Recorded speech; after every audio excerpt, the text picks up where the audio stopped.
Hello, everyone, and welcome back to another episode of the JJ Sports Podcast. My name is Josh. I'm Joey. And Joey, we're getting right into it. As we speak, the New York Knicks are currently in the middle of a battle with the Utah Jazz. I believe they just ended the first quarter there. But anyway, I know that that game really hasn't shown much yet. And you have some things that you want to mention so far that are a little bit more significant to this point. So why don't we get into it? Yes, let us get into it.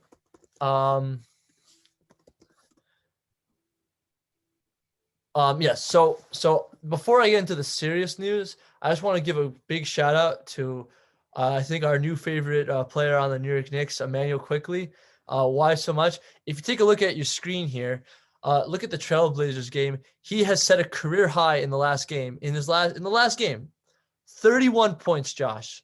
I think that's the highest. Off the bench. Yeah, off the bench. I think that's the highest any rookie scored this year. Even LaMelo Ball, who had a triple-double this year, did not get up to 30.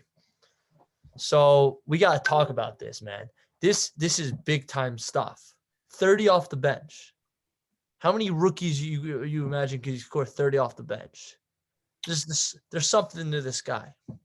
Yeah, there is something in him. And I also just want to point out that, I don't know exactly what a good regular field goal percentage is for an NBA player, but it was 9 for 18. That's 50%. That's still pretty decent from what I understand. But more importantly, from 3-point range, he's a point guard who's proven that he is not scared to shoot the three and that he will shoot it effectively. He shot 5 for 8. That's over 50%. That's pretty good. And it's not like 50% like he was 2 for 3 or he was 3 for 4. No, he was 5 for 8. Obviously, that comes with more misses, but still more attempts and more makes than normally over 50%. So still, good showing from him. He played 24 minutes, so not about exactly half the time that would be played in a game, with the exception of overtime. And 31 points. He's averaging over. I don't know if that's really super impressive, but over a point a minute. I don't know how that stats go based. I know that back when he played against, I don't remember who it was. I think it maybe was, if you scroll down a little bit more, maybe it was like the Hawks or the Cavs in the first game that they played. I don't remember, but he had some ridiculous stretch where I think he scored 14 points in 8 minutes, and they were going crazy about it. So anyway, but no, and also, he wasn't super involved, I guess, in the rest of the game, passing wise. He played 24 minutes, but four assists and 3 rebounds is a good showing, especially when you put up 31 points and you don't play more than half the game. That's very impressive. Yeah, it's very impressive. Looking forward to this guy's future. Yeah. All right, now there's the serious stuff. Josh, I don't know if you know this. You're aware of the event, but I don't know if you know it's been exactly 1 year since we lost the late, great Kobe Bryant. So, just before I ask you, to me, Kobe was a huge ambassador to the sport. Obviously, everybody knows Michael Jordan. No one's really been able to keep that legacy except for kind of LeBron James. But between those two careers, there was always Kobe Bryant, just a phenomenal player. And I want to know if you have any thoughts on this, Josh. Yeah, it's crazy to think. Back when this had happened, I was in a foreign country. I was not in the U.S., so it kind of came late to me in terms of news. I wasn't really able to keep up with any of the sports back then at firsthand. But the second I heard, it was an ultimate shocker.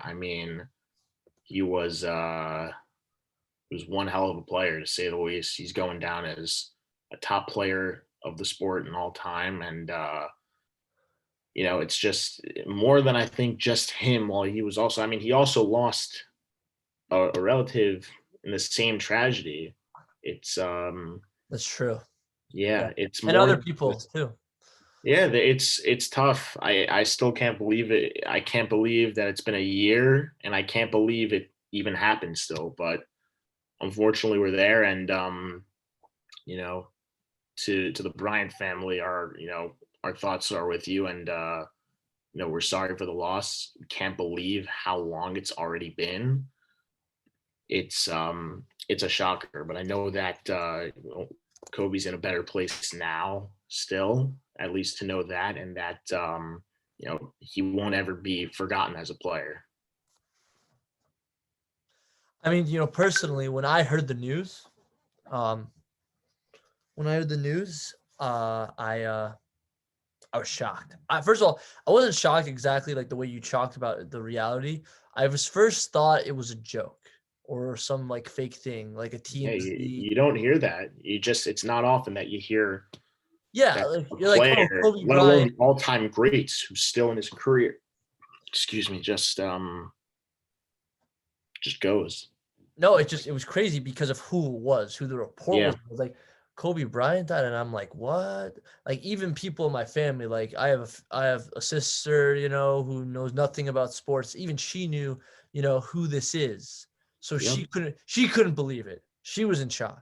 So I just think like, wow, what a legacy this guy must have had, on and off the court that people, you know, that people still remember him. And people are like, it's weird, because we don't even know him. Like we didn't even really know him, but we feel like Yeah. it's like we knew him, you know?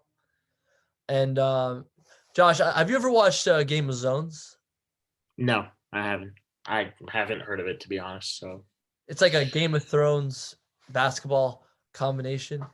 yeah, I figured that Long once you long said story the name. short, in one of the last episodes they had like a Kobe Bryant, like a cartoon, like Kobe Bryant show up, to give inspiration to LeBron or whatever. And I like thought it was pretty cool and everything, because it was in a way of like honoring his memory in a way. Although yeah, it's a cartoon, so you can't really think that too much into it. But at the end of the day, Kobe, prayers are with you and your family. I hope you're smiling up there, and Mamba out. Okay. Let's move on to baseball because oh my God, so many things happen in baseball. We're gonna get to the ugly part first. Josh, why don't you start us off? Not Yeah, just the news, not you. I wasn't calling you ugly. yeah. I mean, like, whatever. Point taken. And yeah, to all you Mets fans out there, myself included, obviously, I'm just so shocked. I mean, after to the way Jared Porter had began his career with the New York Mets, and this next chapter that was supposedly going to be taking part in his in his entire career. I don't remember if I mentioned this, but if I didn't, and if I did, I'll say it again. He's built some great teams. He's been a part of building some great teams. The 2004 Red Sox, which eventually ended up winning the World Series despite their struggles in certain parts of the playoffs. The 2016 Cubs snapping that massive drought of so many years in 2016 when they finally won the whole thing. He was part of that. He was part of the Arizona Diamondbacks in the later parts of the 2010s decade, 2017 through 19, I believe, and he brought in JD Martinez and helped Ketel Marte break out into a great player, and Eduardo Escobar in that trade, who ended up breaking out. It's just, and then he started off by grabbing Francisco Lindor and Carlos Carrasco for the New York Mets. I mean, like, you really could not get much better off to a start. Couldn't be off to a better start than what this guy did. And then the next thing you know, they find out the history he had with this female reporter back in 2016 and of him sending inappropriate pictures of male genitalia. And it's unacceptable. Now, it's I'm not shocked that he was fired. I am shocked that, I'm shocked that no one really knew about this. And that if they did, that the Mets kind of just let it slide right away. Now, I don't know if that's official. I don't know if they took any precautions. I don't know if they mentioned it to him that one shot, you're out. I'm sure this would have happened in most cases, but with him knowing the history, like if anyone knew the history, then yeah, it's just it's not great. It's not great news for the Mets. This just took a huge hump in terms of where they were trying to go this offseason. And I know Sandy Alderson and Steve Cohen said they're not going to spend like drunken sailors, but when you bring in a guy like Francisco Lindor, and Carlos Carrasco, accompanying him in that trade. That he was just a bonus, really. The main prize they wanted was Lindor because he's going to be playing a little bit longer than Carrasco is.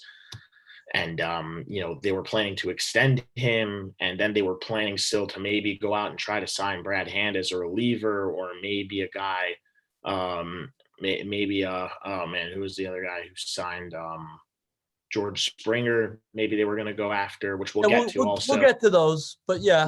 Yeah, they had ideas. They had people. They had ideas, and I know that Sandy Alderson has the background. He's been the GM, and he's been the GM in a very handcuffed system back when the Coupons were the owners. And if you know the Coupons, who I'm talking about. We don't talk about the name anymore. I like that. I've never heard that one. Yeah, we don't say the actual name anymore. That's not okay to say as a Mets fan. And with all that being said, I think that Alderson definitely had the background to want to bring them in. I mean, they brought in Trevor May before they had a GM, and they made some other minor signings, but I don't think they felt comfortable going after those bigger name players, such, so to speak, as Brad Hand and George Springer without a GM knowing what could have happened. So it kind of threw a wrench in their plans. That being said, that moves on to the next topic in baseball. Joey, I don't know if you want to mention something before I get into the next thing. I'm going to go. I mean, your thing's inconsequential, so I got to, you'll go for it. All right. So, George Hill is not the guy we're talking about, but I mentioned George Springer, and I also mentioned how the Mets struggled to sign him, and they did give him an offer despite not having Jared Porter. But this happened literally, a couple hours, not even a full day after Jared Porter. It might have even happened late in the same day that Jared Porter was fired, as the Porter, the move to fire him was in the morning. I think that Springer was either signed later that night or very early in the morning the next day. That the Toronto Blue Jays have landed arguably a top 25 player in baseball, and Kirby Yates. And Kirby Yates, that's just the bonus. That's kind of like bringing in Lindor and Carrasco, and obviously Carrasco is just like a bonus here. Kirby Yates also. But the main prize is obviously George Springer in terms of those two acquisitions. And George Springer signed with the Toronto Blue Jays for $150 million. Joey, I don't know what your thoughts are on that, but I know that the Mets offered him a little bit less. I think it was $125 million. And I don't think I thought pretty big contract for that. It is a pretty big contract. And I think this is probably where he's going to end up finishing his career. I don't think he'll be a center fielder when he finishes his career. I think he's probably going to end up moving over to the corner outfield, so either left field or right field. He's played both, but he has a little more experience playing right field. And I think that it's a great move. They're also trying to push for a win now type scenario, similar to the way the Mets are in the NL East. They're doing it in the AL East. They've both got a lot of young talent. The Mets, we know they have McNeil, Alonso, Dom Smith, and they just made a big splash bringing in Francisco Lindor and Carrasco on the pitching side. Now you've got the Blue Jays, who've got a lot of young talent in Bo Bichette. You've got Vladimir Guerrero Jr. You've got Kevin Biggio. And you bring Kirby Yates on the pitching side, help solidify that bullpen, which was a little iffy for them. And, of course, the big prize in George Springer, who's going to add a lot of veteran depth and leadership. And with that being said, I say he's a veteran, but he's still pretty, I don't want to say he's pretty young. He's in his very low 30s. But this is like the perfect amount of time that he's going to be playing contract-wise. And I think that he got the money he was looking for. And I think that he's going to really help this Blue Jays team compete. They were going through a rebuild the last 2 or 3 years, and with a little bit of luck with their draft picks, the way they've turned out. Kevin Biggio, Vlad Guerrero Jr., and Bo Bichette, who took a really big step this past season despite battling injuries, and now a couple free agent signings really have really shown that they are trying to compete and want to compete for a title, not just to be a team that can potentially do it. They want to be up there among the big teams. And this is now I think like the 6th or 7th team that we've seen really trying to establish themselves as a top contender. We've seen the Mets, we've seen now Toronto, we've seen the White Sox, we've seen the Padres. Like the Yankees, we know just also they re-signed LeMahieu and they brought in Corey Kluber. We spoke about that in our last episode. I mean, what else is next? Trevor Bauer's still a free agent. Yeah, but and we spoke about the Nationals. They brought in some depth also in Kyle Schwarber, and we'll talk about another acquisition they made. Yep. I'll let you yes. So Okay. yeah, there are a lot of teams that are trying to Right. re-solidify themselves. All right. So why don't you talk about your last thing and I will close it out. Okay, so this is the most recent news in all of baseball as far as I'm concerned right now. And that is that JT Realmuto, the man who wanted out of Philly because they were crying poor and didn't want to pay him, and he declined their qualifying offer despite them claiming they were super, super poor, just signed a 5-year, 115.5 million deal. And to cap it all off, this was his main goal. He broke the all-time record for the highest AAV paid to a catcher. It was previously held by Joe Mauer when he was getting paid exactly $23 million a year. Well, Realmuto is now getting paid $23.1 million a year. So he broke it by $100,000 on an annual average per year. I'm happy for him. I'm not happy that he ended up where he ended up. It just makes the Phillies better. I don't think they really got better as a team compared to last year. They've basically done the same thing. Um, I wanted to ask you But, about that because they actually, before you continue your point, they actually added someone, Mr. Archie Bradley. yeah, okay. Like I'm So saying, I would in say that's kind overall, of an important thing because we all know their bullpen it's was an important bad. thing because we know how terrible their pitching is and has been and probably would have been coming into the 2021 MLB season. And don't get me wrong, Archie Bradley's a great pitcher, but he's not going to completely change that rotation and that Sure, bullpen. sure, It's sure. just not going to happen. Realmuto, on the other hand, is the best catcher in baseball. It's not. I mean, I don't want to say it's not a question. In my opinion, it's not really a question. Grandal is definitely number 2 in my eyes, but I don't think that he can really be argued as number 1. I mean, because Grandal, you're looking at a strong offensive and a strong defensive catcher. But the one thing that really takes it automatically for me is Realmuto's athleticism. I mean, the fact that he's still so good defensively, he's very, very good offensively. And I'm not just talking about when he's swinging the bat at the plate, when he's on the base path, he will steal bases. When was the last time you heard of a catcher that will steal bases? He'll steal you 15 to 20 bags a year. He could play center field if they really wanted him to, I bet. Like, he's just that athletic of a player. And I know a lot of people are saying, well, why didn't the Mets go after him? Because, first of all, he was going to demand a lot more at the Mets because the Mets could have afforded it. Whatever. I'm not going to get off top. I was going to say about the luxury tax threshold, but it seems that with the talks in Bauer, they might be willing to go over it, so it wouldn't have mattered either way. But that's the first thing, and the second thing being that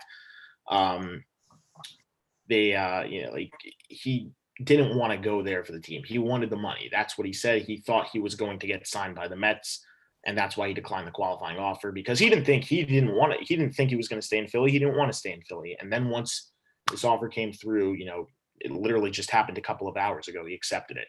But anyway, I mean, Realmuto he's the best catcher in baseball. It's definitely not a bad thing for the Phillies. Definitely a good move, and they have him for another 5 years. Who knows? Maybe if they could add pitching, that could be a scary team. Okay. Okay. We got a lot more, so let me just round it out. I forgot an important one about the Blue Jays. They got Marcus Semien. Holy crap. Yeah, I mean, I didn't know if you heard about that. This one might be a little more recent, actually, than recent. Realmuto. Yes. 6:16 p.m. on the time there, an $18 million deal. For the year he had this past season, I don't know if that's really too great. Definitely more, I think, based on how the he years played before. in 2019. Yeah, he was an MVP finalist in 2019, and I don't blame them for offering him that type of money if that's what they're basing it off of.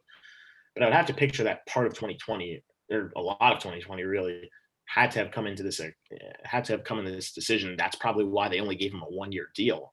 But what does this mean now? So that means that there isn't Bo Bichette, their shortstop. So now is he going to play? Yeah, I wonder. Well, they might platoon. Maybe they'll try to get him to play third base, and maybe they'll try to DH them occasionally. But this is amazing because yeah, now they have a lot of players in the infield. So maybe they'll make one of them the DH.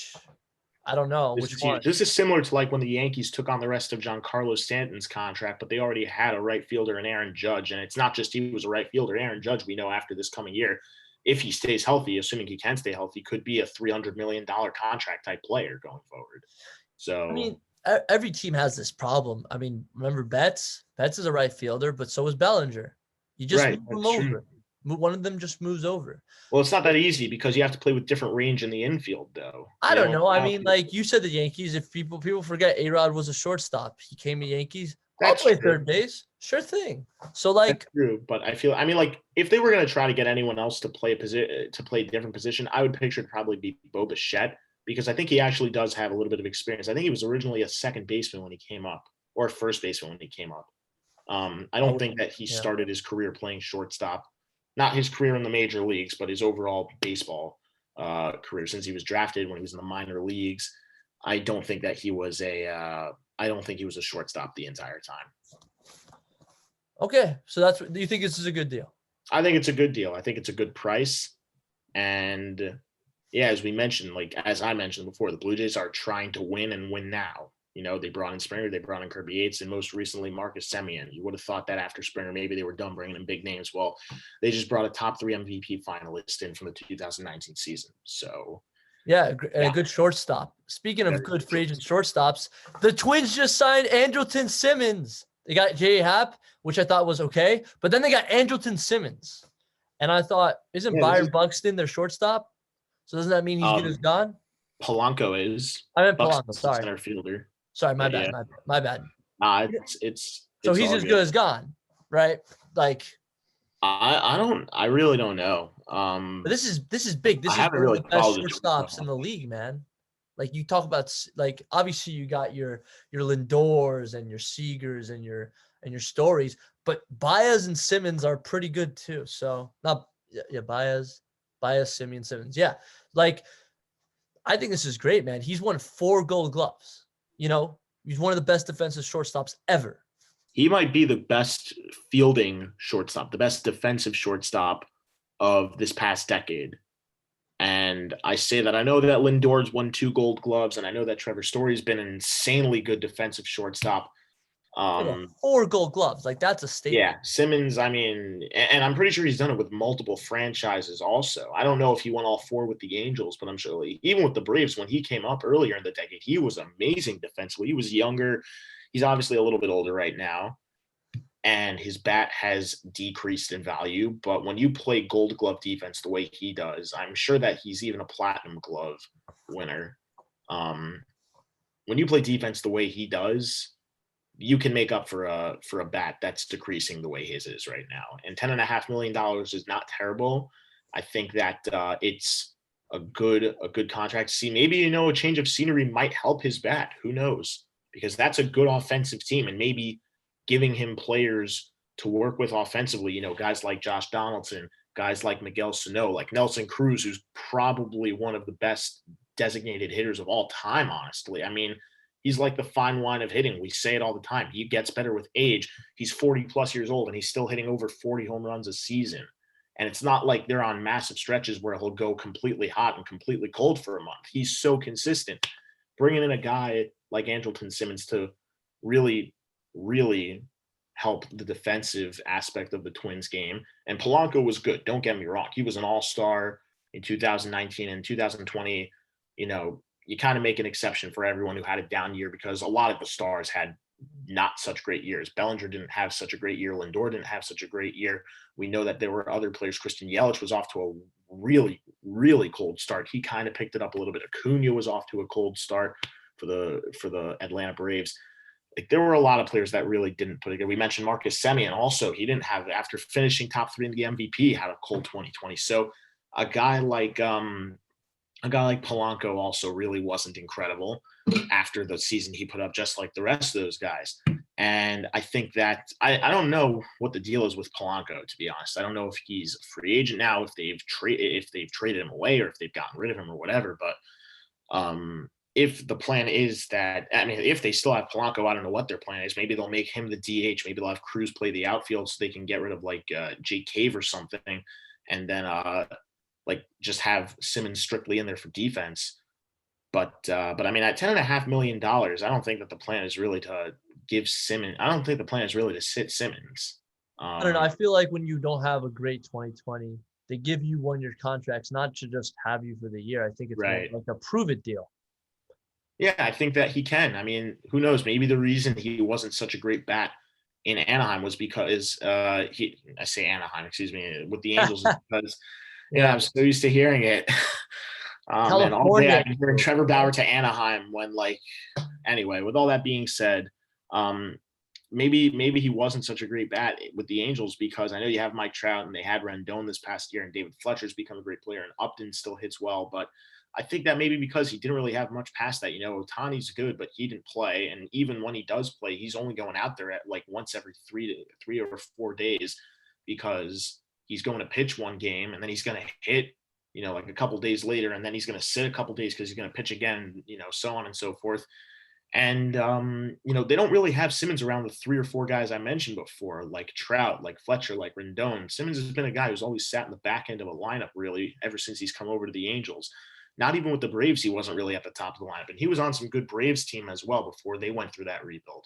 So I think that bringing him into Minnesota, a team that's known for their offense, and I mentioned Sano, I mentioned Donaldson, you have Nelson Cruz still, and you still have Mitch Garver, I think, who could have a very, very good bounce back year. And I still think that Eddie Rosario, they'll probably sign him. I don't think they're going to let him walk that easily. As I mentioned, he's also a free agent in case that wasn't clear. That Simmons can probably kind of revive his offensive ability as a player. He's kind of lost it. But even if he can't, that defense definitely makes up for it. 100%. Yeah, we'll see. All right. Not as big as the other ones, but I feel like I should mention it. Jose Quintana to the Angels, 1 year, $8 million. Any thoughts? Yeah, I mean, the Angels aren't a great team when it comes to pitching. The offense is there. They have guys who can carry that lineup in Trout, Rendon, Fletcher. I just mentioned all three of those guys. Right. That's why Andrelton Simmons. Who knows? I mean, Dylan Bundy had a pretty good year for them. And hopefully Ohtani can come back. And even though he's not going to be, a pitcher who's going out there as often, I mean, he's still a good pitcher when he's out there, despite the injuries. He's got good stuff. Quintana, who's been on some pretty good teams in the past, with the Cubs, obviously. And he's been around some very, very smart coaching in Joe Maddon. Is definitely he's coming back also. He's going back to Joe Maddon. Maybe I have a feeling that probably had something to do with it. Maybe Maddon sees something in Quintana that he can use down the stretch, maybe use to help. Joe Maddon is one of the best. So exactly, he might be the best manager in baseball today. Over the last few years, that hasn't taken a break. I know Kevin Cash this past year was great. So was Dave Roberts, but I mean, really. No, but Maddon broke the curse. Yeah, exactly. It's not easy to do that. And you'll never forget that. And this guy was a part of it. So, I don't think they'll be breaking a curse anytime soon in Anaheim. I don't think that they're going to be. I know everyone talks about get Mike Trout on a winning team and get Rendon, on another winning team, even though it just won the World Series 2 years ago. But still, Quintana's a good move. I like it for the Angels, and I think that while it's not exactly going to really make that pitching rotation stand out a lot more. Definitely an improvement. They definitely didn't get any worse through it. They definitely got better through it. And it's good to bring in a guy like him. He's got the experience, and it's not just the experience in terms of years. It's the experience on how deep he's been into seasons in his career. Okay. We're almost done. We got a lot to say.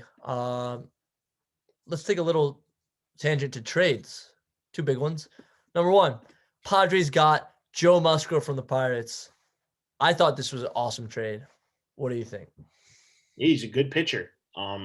He's been on a competitive team in the past. I mean, he was back in the Astros. Cheating scandal aside, what happened. He was still on that team. He's been around good coaching. I don't blame pitchers as much because I don't think they benefit that way. Right. Okay, but still, with that being said, it still happened. Yeah. It's on the team. I don't want to know. I'm not going to get into the controversy. He got blamed. Pitchers should or shouldn't be getting blamed for that. They were on the team. It happened. It's over with. No, it's just I don't understand how pitchers can be blamed. Yeah, they can't benefit from it. They can't benefit, unless they're the team and you lose as a team. That's just it. That's all I'm going to say. Nothing more. Joe Musgrove is a great acquisition, and I mentioned the Padres is one of those 5 or 6 teams that I said before that are trying to win and win now, that are young and have a lot of talent. And, I already mentioned both the Blue Jays and the Mets, but specifically the Padres, I think, have probably had the biggest offseason of them all. I know that the Blue Jays just brought in Springer and Marcus Semien, but you've got Blake Snell, Yu Darvish, and now add Joe Musgrove, and you will have Mike Clevenger coming back. With That's Chris just Paddock and Dinelson Lamet also. And So- Nelson Lamet. And Zach Davies is still in that rotation. For crying out loud, he's not obviously as good as the rest of those guys, but he was pretty good. He held his ground this past year, definitely helped with that rotation. And a strong bullpen with Drew Pomeranz and Emilio Strong Pagan. bullpen. You got Drew Pomeranz, Emilio Pagan is still there. You've got great, great pieces. And the fact of the matter is that Fernando Tatis is probably going to win the MVP very soon, if I had to guess. He's a little young, but he has a Blossomed great into chance. He's a great chance. He has blossomed into it. Look, this past year, he was a top 5 player in the game. I mean, he should have been rookie of the year last year. Not including pitchers. Yeah, I say this as a Mets fan. If he didn't get injured, healthy, if Tatis would have stayed healthy, I personally think it would have been a little bit harder to call because, yes, Alonso, while it wasn't as good overall as Tatis, he still made, he still set MLB history. He set a home run rookie record that's never been achieved before. He broke it, made it his own. I'll give that to him. But Tatis was batting like 324 with 22 homers or 24 home runs. As a rookie. First half of the season. He was going to hit over 40 home runs, and he was probably going to keep batting over 320 all year long. His defense wasn't as good when he came up, but man, oh man, he improved that big time this past year. And he's such an electrifying player to watch. Alonso was in his 2020, in the 2019 season. In 2020, he really did not put things together until the last 3 weeks of the season. That's when we kind of saw the player he was once back in 2019. I don't think he'll be the same player he was in 2020. I think he's definitely more of a player he was in 2019. But I mean, Fernando Tatis is a huge piece. He's the main piece they're going to look to build around, aside from Manny Machado, who they have signed for the next 8 years on that $300+ million contract. And Eric Hosmer had a great. The Padres are basically. I'm sorry if I started to get into the offense. The pitching was definitely loaded. They're loaded. They were built to score runs last year. Slam Diego. That's what they call it. Exactly. They were called that for a reason. They were built to score runs. We don't need to talk about how well that offense played for them all postseason and regular season long, unwritten rules aside and everything. But all that stuff being said, they definitely needed some help in their pitching. And you already brought in a top 10 pitcher, in my opinion, in Blake Snell, and a top 3 finalist for the Cy Young this past year in Yu Darvish. And now you bring in a good piece in Joe Musgrove, who can pitch both in the rotation and the bullpen. He's done both in his career. I don't know what to say. I honestly feel like this Padres team might actually have a pretty decent shot at knocking off the Dodgers if maybe just if they address as soon as this season, because they've definitely done it on paper. But we know, both you and me know, Joey, that even if you bring in the big names, because we've seen it with other teams before, that it takes a little bit of time for the team to still gel together. I mean, yeah, you got new players in a new team, it doesn't mean you're going to automatically just be, ready to go, Yeah. All these new players, Springer, Lindor, and all these guys, there's no Semien and Hendricks now. Yeah, they're all on new teams. They've been on their teams for years. And now they're not on their teams anymore. They're on new teams. Mm-hmm. So there's no guarantee it's going to immediately gel.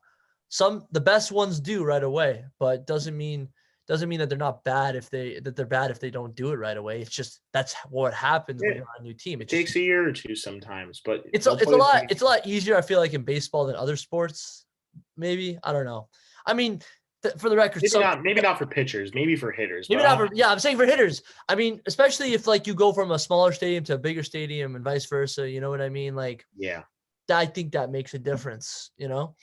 But yeah, and now looking at it from the Pirates' perspective, for me, last year, the Pirates only had 5 really good players. Okay, that was Felipe Vasquez, Joe Musgrove, Josh Bell, Brian Reynolds, and this 5th guy who they also traded, Mr. Jameson Taillon, to my team, New York Yankees. Do you have anything to say about this? Yankees still need to improve their pitching, and that's exactly what they did. There's not really much. There's not really much for me to say other than that. Can The I just say strength of one? the team Yeah, is definitely in their offense and their pitching. Obviously, they'll get some help back from Luis Severino, who's coming back after Tommy John surgery, and obviously, it doesn't help that Masahiro Tanaka, who's been pretty good for them in his career, and James Paxton are probably not going to be pitching for the Yankees. They also lost J.A. Happ, who wasn't exactly one of their best starters, but a good depth piece to have and a good guy to have at the back end of that rotation. With his experience being on some good teams in the past and continuing that with the Yankees. Doesn't help that he's gone now. But look, I think that maybe the way Jordan Montgomery started pitching in the beginning of the 2020 season and kind of re-solidified it back at the end and in the postseason, I think he's ready to take that step and become an official starter in that pitching rotation, and maybe step up a little bit earlier for a guy who was in the rotation in an earlier spot in the week, like Masahiro Tanaka or James Paxton. I think he's ready to. I think that Garcia is also just about ready to do that. Whether or not they'll actually use him as an opener, though, that might be a bit more of where I think he'd be more effective for them. Uh, Talion's definitely a good option to have. Definitely helps. I think that, and even so, I mentioned Luis Severino, but even so, he's coming back. It might take a little bit of time for him recovering from a massive surgery like Tommy John. So, yep. still, Any player with Tommy John, no, it takes some yeah, time. there's only one pitcher I could definitively say I know came right back from Tommy John surgery and blew everyone right out of the water. And I know this name's going to sound very sketchy, but for the situation it happened, it's the only thing I can definitively tell you was completely non-BS, and that was Matt Harvey back in 2015. He missed 2014 with Tommy John surgery, and in 2015 he was one of the best pitchers, and especially in the postseason. I know him and his big mouth, everyone's going to talk about, oh, he should have stayed out in Game 5 of the World Series. No, the bottom line is he came back from Tommy John surgery. He was out for a full year, hadn't pitched in more than a full year because he actually stopped pitching late in the 2013 season because he didn't want to damage his arm anymore. He came back from it. He pitched incredible, and he was still throwing high 90s to even slightly, very, very rarely, but occasionally triple digits. Not easy to do. He did it. So it's proven it can be done. And Severino's a young guy, and obviously the younger you are, the better you're going to heal from, an injury or a surgery like this. He's definitely a guy I think who can do it, but I still think that based on how strong that rotation has been in the past, and it's not been too great. I know they have the big names, but Garrett Cole obviously is there, but still you lost Tanaka most likely, and you've lost Paxton most likely, and you've already officially lost J.A. Happ. I don't think that rushing it is the best move with him, and that's why I think Talion is definitely more of a plus. Can I just say, I feel like super terrible for the Pirates. Seems like they just don't know what they want. They're just like Yeah. they're like a trade bank. You just come to them if you want to. And some of those players have really blossomed, like Austin Meadows and Tyler Glass now. Yeah, that trade's looking worse and worse. Yeah, And I feel. I mean, like, all they have now is like Brian Reynolds. So Yeah. we'll have to wait and see if they make a move on him. But They were a fun team to watch before this whole rebuild. They really were, and I'm not even I saying mean, that. yeah, you had Josh Bell, Brian Reynolds. You No, had not even way before. Like when they started this whole rebuild, when you had Gong and you had Cole. They had Cole a while ago. they had Cole, like that. What's it called? You had Russell Martin, who was really hitting well with them, and you had Andrew McCutchen and Pedro Alvarez, Garrett Jones. Like that was a fun team to watch, and it's really crazy to think that team was like in existence like 3 years ago. Like that was when Garrett Cole was in his last year, and they were a wild card team. And they just, ever since that 2015 season, maybe a little more than 3 years, maybe like 4 or 5 years, because we haven't started 21 season yet. But just to think, like that was a competitive team just a few years ago, and they've not just fallen, but they've fallen fast. And most of the pieces they should have had are now on other teams. Like if they had Glass now and Austin Meadows, that imagine how crazy that would have been. Definitely wouldn't have been as bad as they have been the last few seasons. I mean, So they didn't know what they had. It's like sad. Yeah, and they don't really know what they want. I think you hit it right on the nail. They It's just tough. don't know. Like I remember, like they made the rebuild a few years ago, and it was just like, what? Yeah. Like you were going somewhere. Like I don't know. I just feel bad. They don't forget they shipped off Starling Marte, who was a very bright Yeah, star. that was also like what you know. Yeah, I really don't know what they want at this point. I mean, yeah, I mean, and the Cubs and Rays also like took a ton of random prospects. You know, like it seems like yeah, you're getting a lot of players, but like it feels like none of these prospects are any of like the number 1, 2 prospects for those teams. You know what I mean? Doesn't Mhm. seem like they're getting like top tier players. But yeah, like it's unbelievable. Yeah. Okay. So, and then we got one more thing to talk about. Well, technically it's 2 more things, but I'll combine them into one. Nationals made 2 moves, baby. First, they got John Lester, who Yeah, used to this be really, was really good, and he's they still got serviceable. And I don't mean serviceable in a way that he's like, oh, they could just kind of use him. Like he's still a good pitcher despite yeah, getting up there in age. yeah, and they got Brad Hand, which is huge, technically speaking. Like everyone's saying his exit velo's been declining the last 2 years, but he's still very good, you know. Still has very good control. Oh man, some of the best in the league. And like now it's crazy because they had Hudson. That's who they won the World Series with, Yeah. and he's like, nah, take a back seat. We got Brad Hand. Like, what do you think about these moves they made? This is a very interesting offseason. Josh Bell, Kyle Schwarber, and now John Lester and Brad Hand. I think they are trying to prove that they are not a fluke, that 2019, after missing the playoffs in 2018 with the team that basically had clinched that division dead on the last 2 or 3 years, that completely just fell apart with the same team. You had Scherzer, you had Strasburg, you had Bryce Harper coming off 2 MVP caliber years. You had Daniel Murphy, before they shipped him off eventually later. Yep. Won it without Harper and without Murphy having those MVP caliber years. And they won it with half a pitching staff. Obviously, Patrick Corbin being brought in was huge. Yep. For them, some of the money that they had that they would have ended up spending on Harper went to him. And the guy, Max Scherzer was dominant for them in the playoffs. Steven Strasburg was absolutely dominant for them in the playoffs. Anibal Sanchez stepped up and gave him a good start. And even Joe Ross, I mean, for crying out loud, no one if you asked the majority of MLB fans, before that season who he is, I bet you a lot of them would have said, Yeah, I didn't know who he was.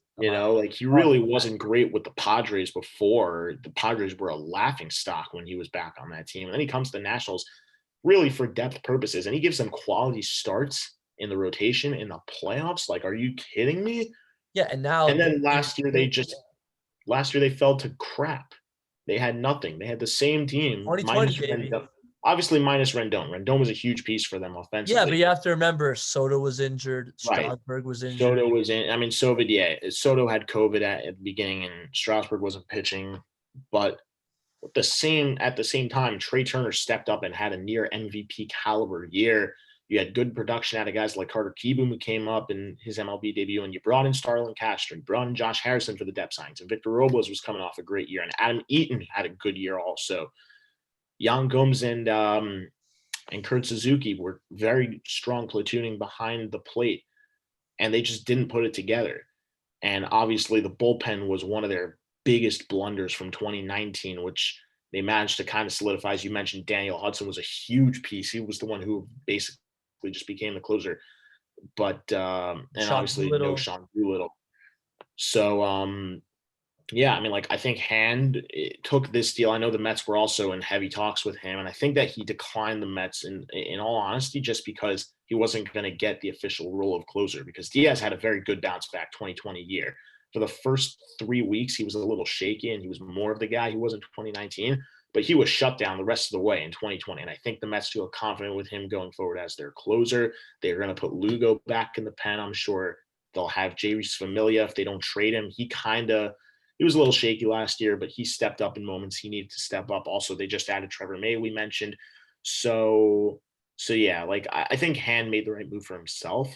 I'm upset as a Mets fan, obviously, that not only did he not go to the Mets, but he went to a division rival, and that at the same time, we already mentioned they got Kyle Schwarber and Josh Bell, and now John Lester too. I mean, we Yeah. haven't gotten Yeah. into Who's Joe Ross? Now our number 5 guy essentially is John Lester. exactly. I mean, like That's crazy. The guy won like what 2-3 World Series. Like this dude is. that's what I was like. I don't have anything more to say except he is the definition of an overall solid pitcher who gets the job done. He's won a World Series with the Cubs. He's won a World Series, maybe even 2 with the Red Sox.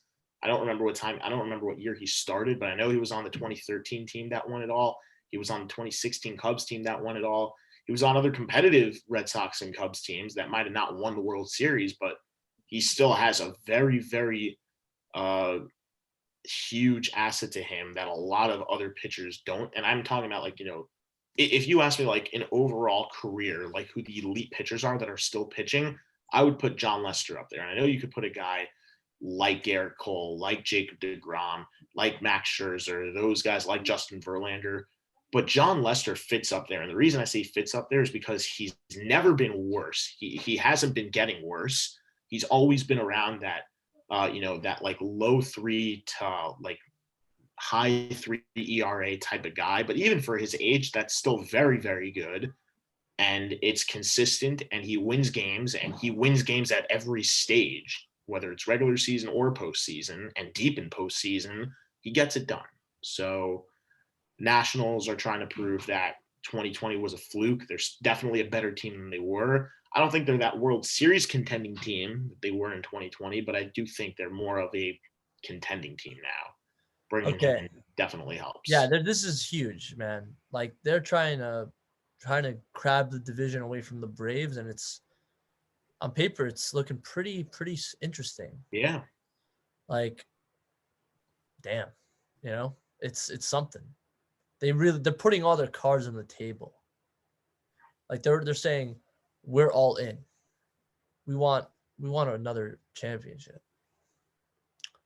And I guess we'll have to wait and see if it paid off. Yeah. And I forgot to mention there was one more group of signings from a team. I'm just gonna do a rapid fire and ask you all 3 of them. So, and you mentioned them, Boston Red Sox. What were they? So, Jurickson Profar. Oh no, sorry, not Jurickson Profar. Wait, I think it was. No. Oh, it's my bad. Not Jurickson Profar. I meant someone else. Sorry. I was saying it's Boston Red Sox. I know who you're talking about, but you know what I'm talking about. Someone else. I forgot his name. But whatever. That guy, Kike Hernandez, and Adam Ottavino. So what do you think about those 3 moves? To be honest, I haven't really paid attention to what they gave up, but I do know that, Ottavino's been a good pitcher. He's gotten better with the Yankees.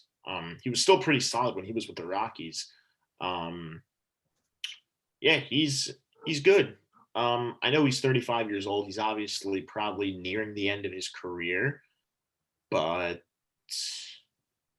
who knows? Maybe, that the pitching really wasn't that strong, and especially the bullpen. The bullpen was awful for the Red Sox this past season. All they really had was Brandon Workman. They shipped him off also in the middle of it all. The starting rotation was banged up due to injuries and people who had the coronavirus. We know Eduardo Rodriguez didn't pitch, and also guys like Nathan Eovaldi who were kind of in and out. And obviously they traded away David Price with Mookie Betts.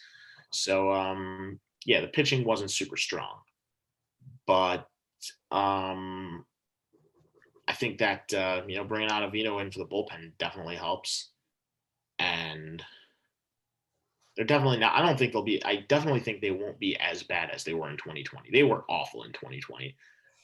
I think they'll probably be more like the team we saw in 2019. They weren't a playoff team, but they weren't exactly a laughingstock either.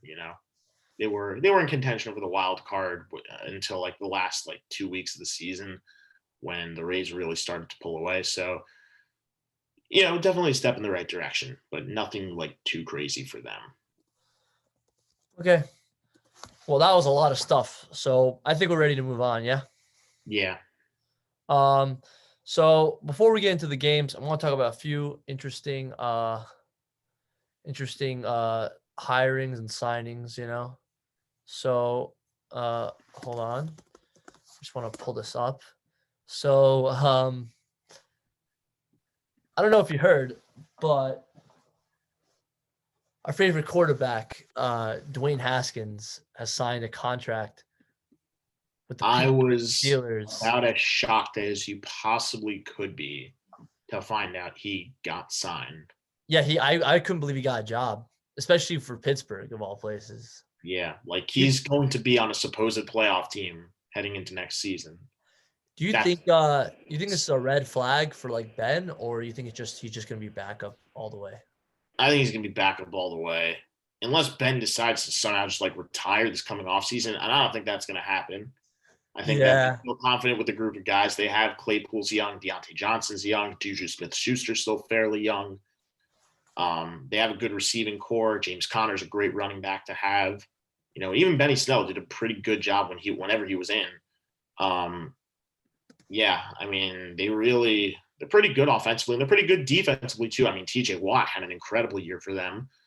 You know, the only thing this team is missing is just like a wake-up call finally that they just shouldn't look past their opponents, because that's the only thing that's lost them. The talent has definitely been there over opposing teams in terms of the team on paper over the Jaguars for sure back a couple of years ago. And definitely, I don't know about definitely, probably the Browns were a bit tighter contested with them this year than the Jaguars were back when they played. But the Steelers, with the experience, both the players and the coaching staff, like all they have to do is just take it 1 week at a time. Really, that's what they were doing when they were 11-0. I mean, they almost let it slip away against Dallas, and then I think they did let it get away because they played Washington. They figured that the Washington football team, first year in the league, they're garbage. Even if they're in first place, they're in tank division, as Usury would famously say. And then what happens? Well, they were the first team that the Steelers lost to. So congrats on that. They looked past their opponents there. They looked past their opponents last week against Cleveland when they thought, oh, we'll go with a backup quarterback. This game doesn't mean anything. We could still probably win, because they didn't have any of their receivers out. It was just Big Ben and a defensive player here and there. But no, they still lost, and they did it in the playoffs, and they came back to make it a game. Well, guess what? They still got their asses kicked and they lost. So yeah, Ben's been the heart and soul of that team this whole time. I don't think it'll be easy for him to go. I'm not going to lie to you. I don't know if Ben's so confident in coming back, because I don't know if you're – I'm not going to pull it up, but Marquise Pouncey said he might retire. And Vance McDonald's going to retire. Yeah, he's been there, that huge center the whole time. You know, so losing those two players who were like cornerstone of this team for the last few years, that's they were strength. Since that Cardinals Super Bowl win with Santonio Holmes' crazy catch in the back of the end zone, to even the Super Bowl loss they had to the Packers a couple of years later, they came back, like they kept it competitive, and they've been a playoff team for most of this decade. You know, they've been to the AFC championship games a couple of times. But there's not much to say. They're probably going to be on the decline. I know I just mentioned all the talent they have, but the quarterback is a huge, huge piece to this team. And Haskins has not proven himself at all. He's made me think otherwise, if anything. Oof. I don't know. Who knows? Maybe a change of scenery and this guy will pull something out of his ass. I don't think it's going to happen, but I mean, if anybody could do it, it's Tomlin, who's one of the best coaches in the league. Yeah. So, you know, we'll have to see.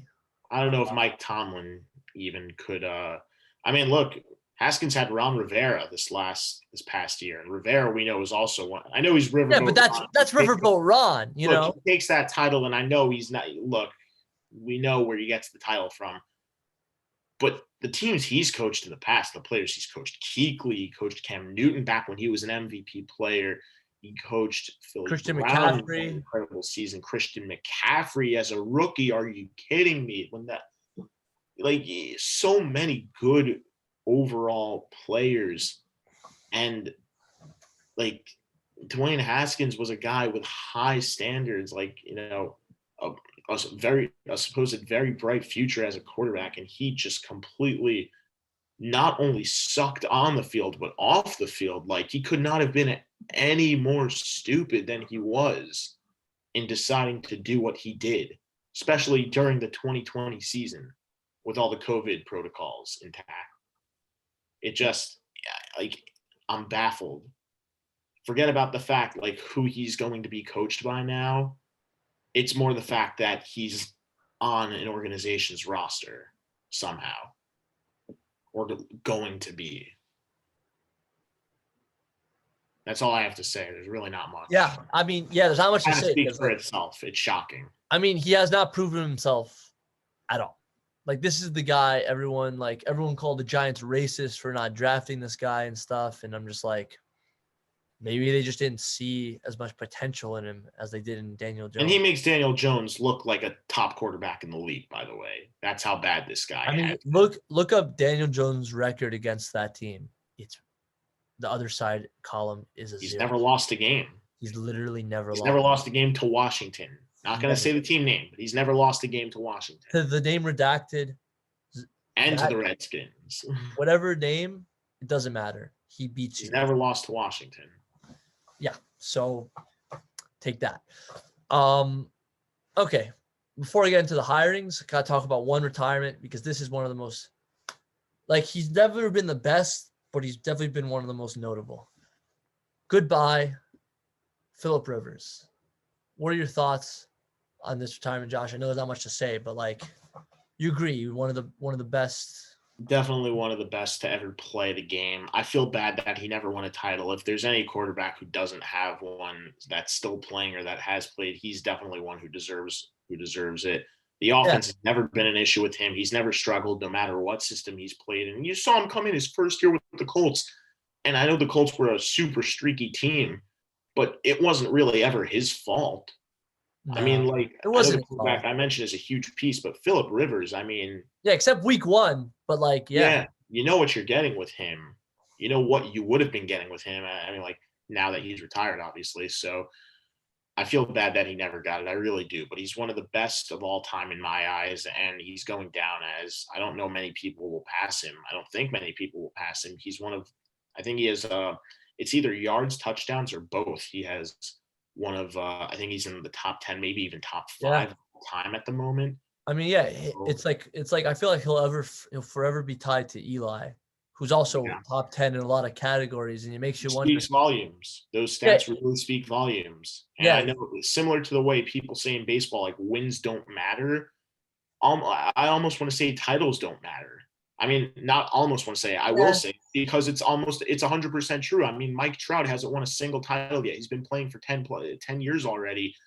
And he's a multi-time MVP, Gold Glover, Silver Slugger, like, what else?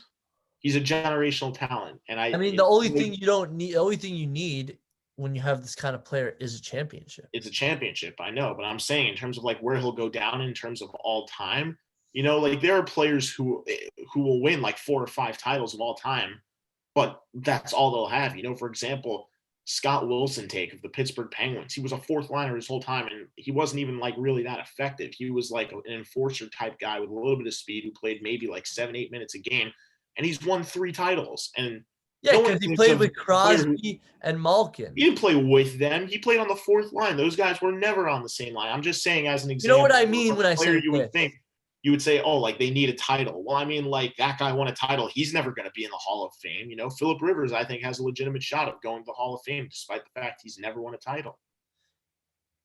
Yeah, I mean, he's great. I just don't know if he's Hall of Fame because you say he's one of the greatest, and that's true. But is he better than Drew Brees? Better than Aaron Rodgers? It's true. Better than Peyton? Better than Ben? Better than Brady? Like, he's just not. He's awesome. I think the one player that I get mad about, like, if I could switch their careers a little bit, him and Flacco. I think, like, if he got Flacco's championship, I think Flacco was a fluke, being with, really? Like, I don't think so. I think it was because you have to look at the games. It was mostly his defense, man. Ray Lewis It's not like they snuck by in those games though. Like they No, but scored I'm once. saying it was a defensive-oriented team. You had Ed I Reed know Ed Reed and Ray Lewis, and Terrell Suggs. Like, what are backbones. you like? And you I had know John they were the Harbaugh backbone of that coaching. team, but you had Ray Rice, you had Anquan Bolden in his prime, you had Torrey Smith in his prime, you had Dennis Pitta in his prime. Look at all those. I know they don't sound, like those names don't really impress so much. Like I don't even know if Torrey Smith is still playing, but if he is, he's nowhere near the player he once was. Anquan Bolden has not been playing for a long time. Yeah, but that doesn't mean he's a good quarterback if he had good weapons. I mean, the 85 Bears, best defense, and they had Walter Payton on offense. But yeah, no. But their quarterback But I'm saying is nobody. It's Jim McMahon, and I know that just because I looked it up. But like, he's nobody. He's not. I can get behind that, and I understand, but I feel like it's a little much to say that was more of a defensive-oriented team. Because if you look at the run that Ravens team went on, I mean, back when they last won the Super Bowl in 2013, it was the year right after the Giants. That was a high-scoring game. The defense really didn't do that much. The AFC Championship game against the Patriots, that was a high-scoring game. It was high 20s to high 20s, maybe in 30s to high 20s. The Ravens came out on top. The game before that, game against the Denver Broncos, that was a very high-scoring game that ended, as we know, with the field goal in double overtime by Justin Tucker. No one thought they were going to go into Denver, of all places, against Peyton Manning. Yeah, but that's why it was a miracle. That's why it was the Mile High Miracle. Because they beat them. Kicked the Steelers' butt hard in the first round also. Like, you can't say that, whatever. That's all I have to say about it. That's my argument. If you have something to say, whatever. It would take too long. Let's just get to the cool stuff. We had 3 head coach hirings. I'm gonna pick the least exciting one first. Okay. So, the Beagles got Nick Sirianni, OC of the Colts, as their coach. Josh, any reactions to this Farkas? Better than Peterson, and that's all I have to say. Nothing more. I agree. Let's move on. Yeah. Good luck, buddy. I'm not even going to say that name anymore. Like, it's just ridiculous. Good luck, buddy. What he did as a person and what he did. They have more problems to deal with. Yeah. Like they're not even. But let's go into 2 other ones that I actually think are exciting. So, Chargers got LA Rams. I think he's the OC. What's it called? As their head coach, Brandon Staley. That's huge. Actually, no, sorry, DC. And that's actually way more huge. That's a guy that got Aaron Donald, Jalen Ramsey, and others. Rockers, don't forget. Yeah, like Hakeem Talib, Marcus and we know that first of all, the Chargers lack defense. That's basically what it is. Yeah, does not. But they still have pieces like Joey Bosa and Casey Hayward and Derwin James, who had a great rookie season. And Melvin Ingram still. And now the offense, which he's not the biggest guy in probably, he has Justin Herbert, who arguably is probably going to be the offensive rookie of the year this year. He's got Air Bear.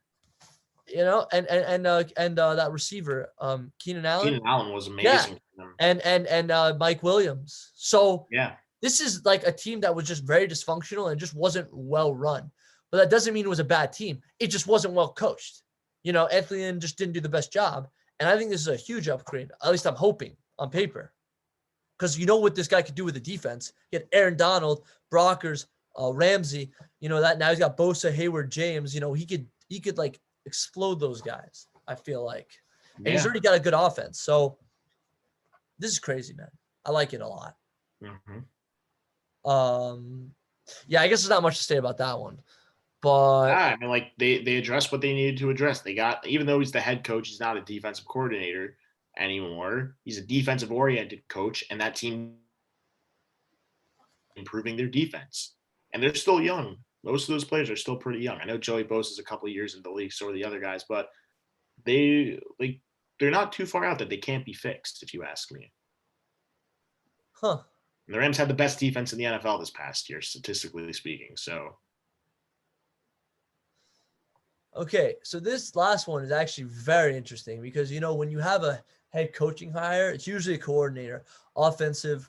It's usually a head coach, a OC, a DC, or in the rare case, a special teams like John Harbaugh and most recently Joe Judge. But this one, very interesting.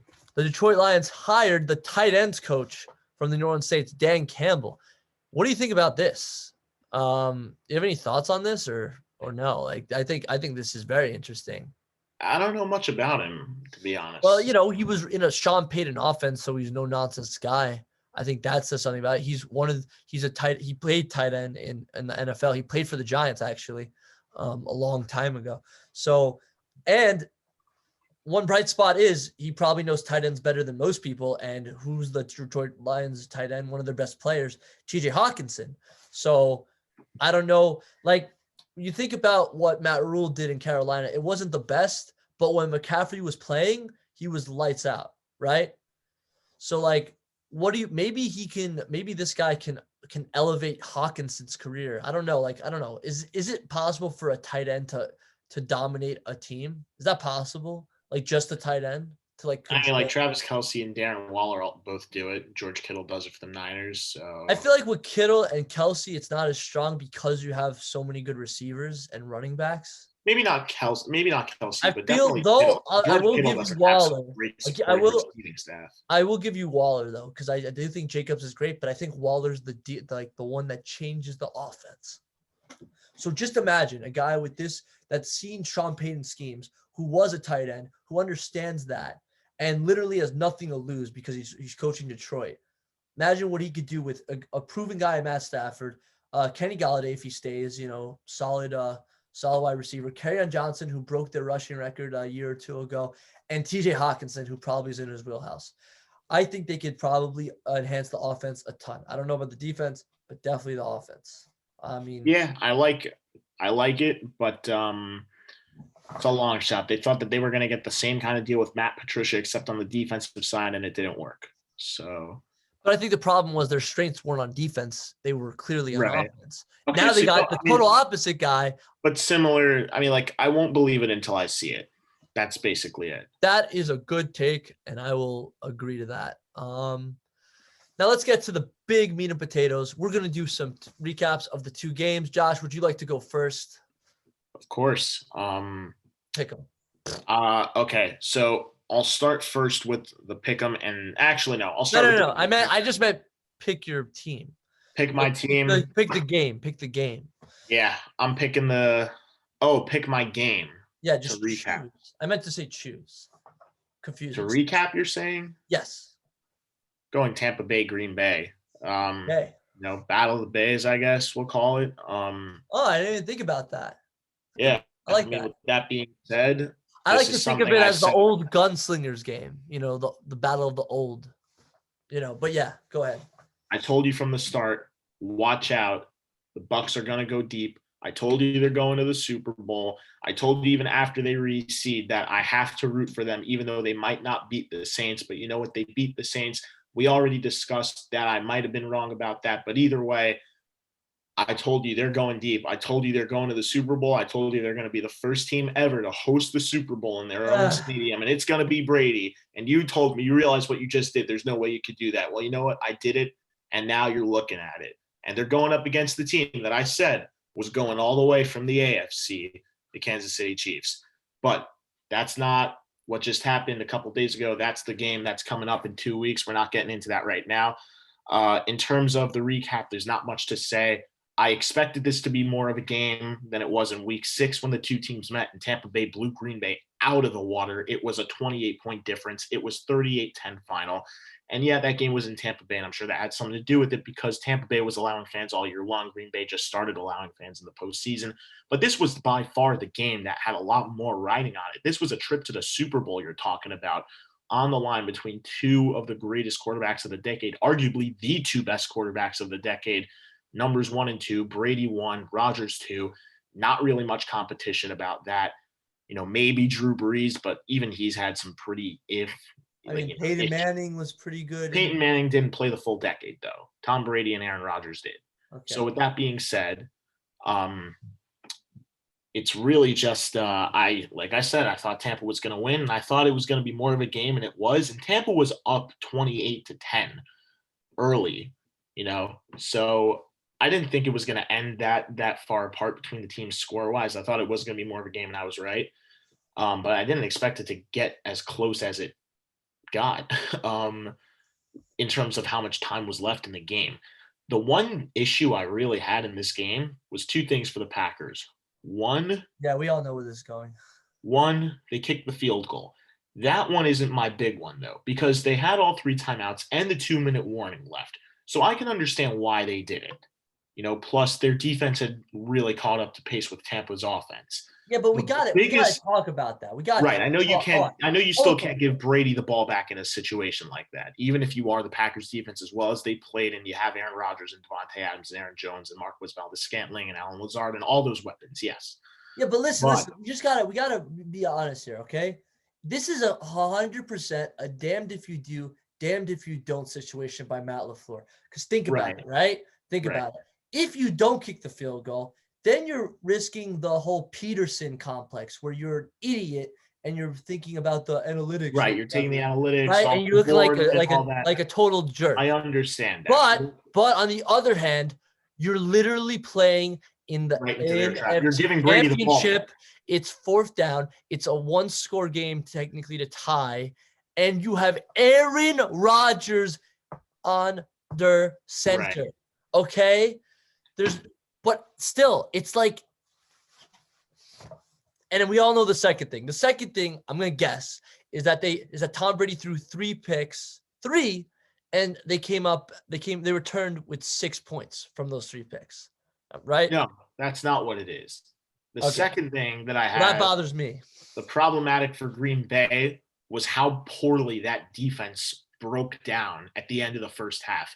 I'm sorry, but when you allow even Tom Brady to torch you like that, they were on the 38-yard line. There were 7 seconds left. That's Scotty Miller throw. They didn't have a timeout. So even if they keep the ball down the field, even if they get those yards, the only way they're kicking a field goal is if he gets right out of bounds. There's not nearly enough time for them to get a decent gain, enough for them to put even Ryan Succop, who's got a pretty strong leg, into field goal range with just 6 seconds to go, 7 seconds to go, and even Tom Brady, because your receivers have to get down the field. 2 or 3 yards wasn't going to do it. It just wasn't. It was going to be like a 60-something yard field goal attempt still. I mean, yeah, it looked like a shot-for-shot remake of you had one job today. You had one job. I know you say don't play zone against Brady. He picks it apart. This is the one time you were supposed to play zone. They didn't play zone, and they got burned very, very badly on it. Like that was the game. At that point in the game was when I officially thought Green Bay was going to lose. I didn't think they were going to win from the start, but I didn't count them out right away. Because even they still came out with a decent amount of fight. I know the Bucs had a good first drive. They had the touchdown with Mike Evans, but it's not like they marched down the field and scored 3 straight drives worth of touchdowns.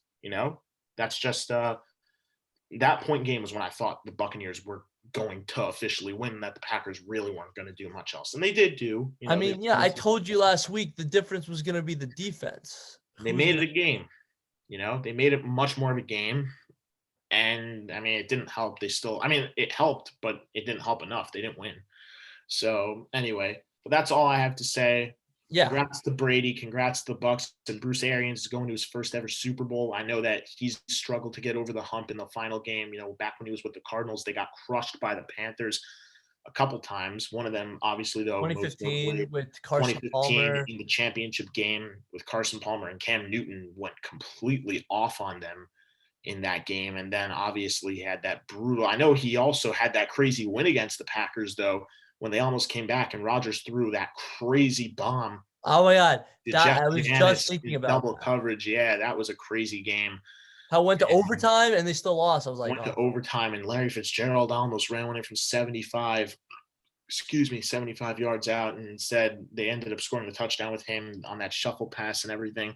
So Arians is a guy who's got a lot of experience also. He hasn't gotten to the Super Bowl, but I'm glad he's gotten there. Yeah, but he literally has Jason Pierre-Paul, Shaq Lawson, Ndamukong Suh, Tom Brady, Antonio Shaq Brown, Barrett. Leonard Fournette, Ronald Jones, Cameron Brate, Rob Gronkowski, Mike Evans, Chris Godwin, and Scotty Miller. Yeah, like they're a good team. They've only gotten better as the season goes along, but I don't think they're going to beat the Kansas City Chiefs, even in the Super Bowl on their home turf. We'll get to that. Yeah. I'm not gonna say. I'll just say this. I'm not gonna be rooting for them to win. I'll be rooting to see a good game, and I'll be rooting for Kansas City. So now to you're win. gonna root for the home team to lose. I've been rooting for the Kansas City Chiefs to go all the way this whole time. They were my pick, and I can't get over. I love Patrick Mahomes. I love him too. Like fear of missing out. Like if you miss him, you will miss something absolutely incredible. In the great words of Dwayne I'm about to talk about that. Yeah, I'm gonna talk about that in our AFC Championship recap now. So I know someone who was betting on this game, and he was betting on the previous game. I don't bet. I'm not a fan. But what's the common saying? You never bet against Brady. So I said to him, I bet you, like not really, but I bet you in 10 years we're going to be saying the same thing about Patrick Mahomes. You know? Like don't bet against Mahomes.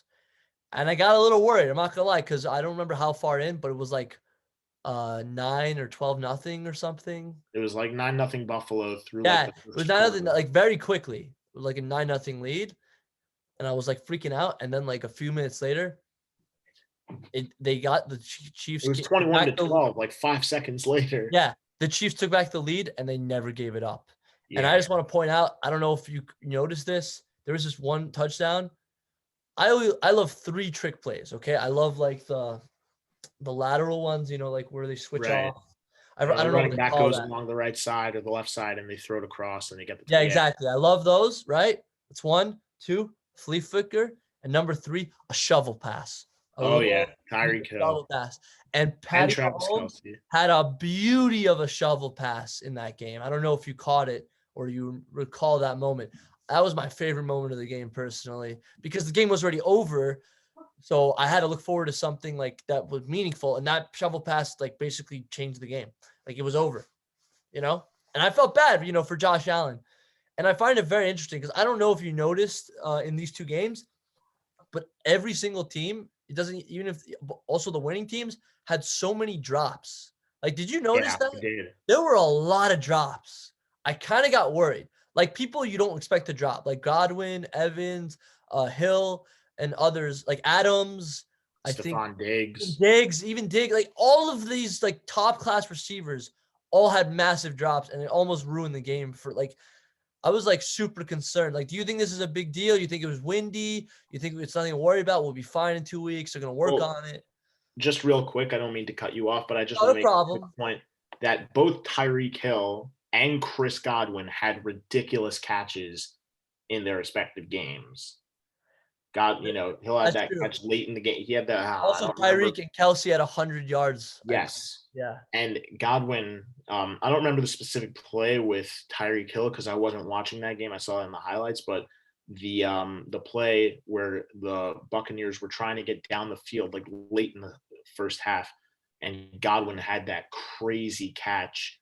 It was the play that set up the Leonard Fournette touchdown where he had that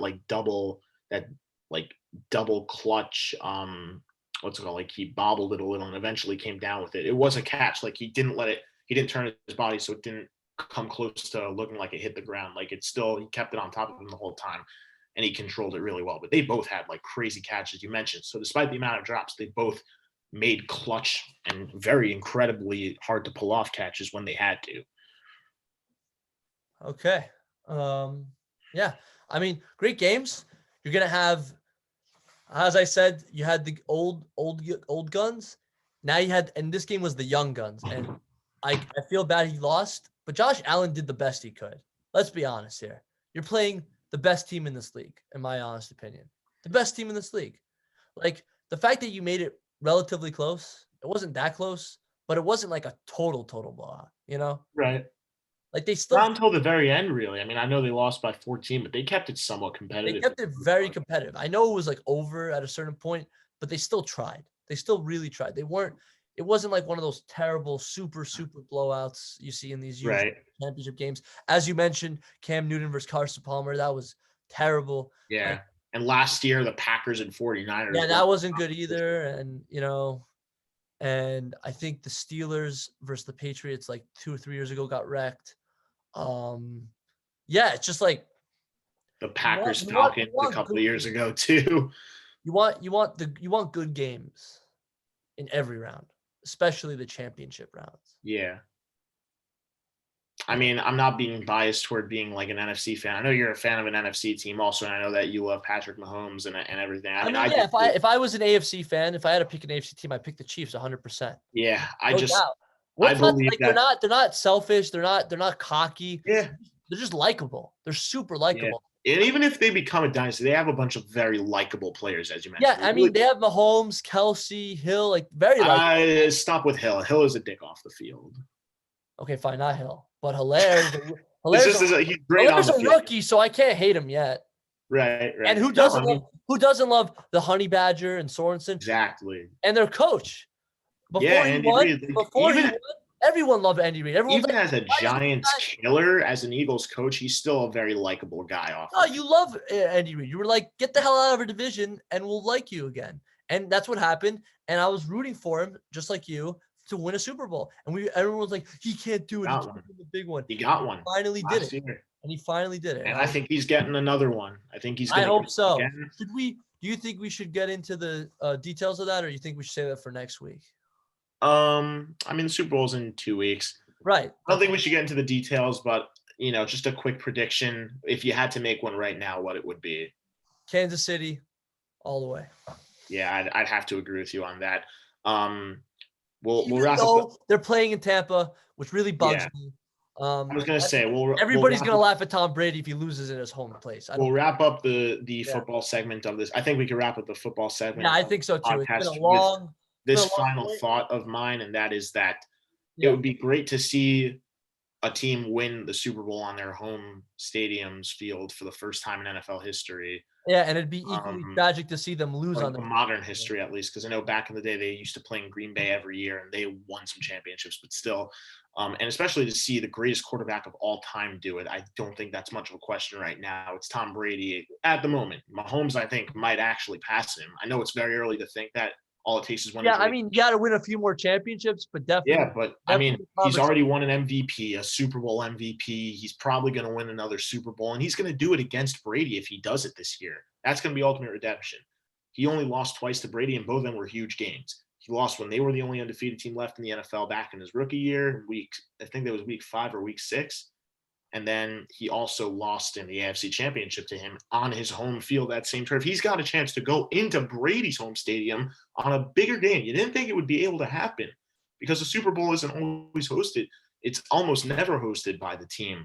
Yeah, I mean, like the closest time I remember, the most recent. And he's got a chance to do it. Like only Patrick Mahomes and Tom Brady. This is going to be arguably the greatest quarterback matchup of Super Bowl history so far. I mean, I hope so because I don't want a repeat of 2019 with the Rams and Patriots. I don't think it will be like that. And this is a rematch of a game that happened earlier in the season too. And I know that the Chiefs really were in control most of that game. The Bucs made it a game. They lost by just 3. It was 27-24 final, but they were down 27-10 for most of that game.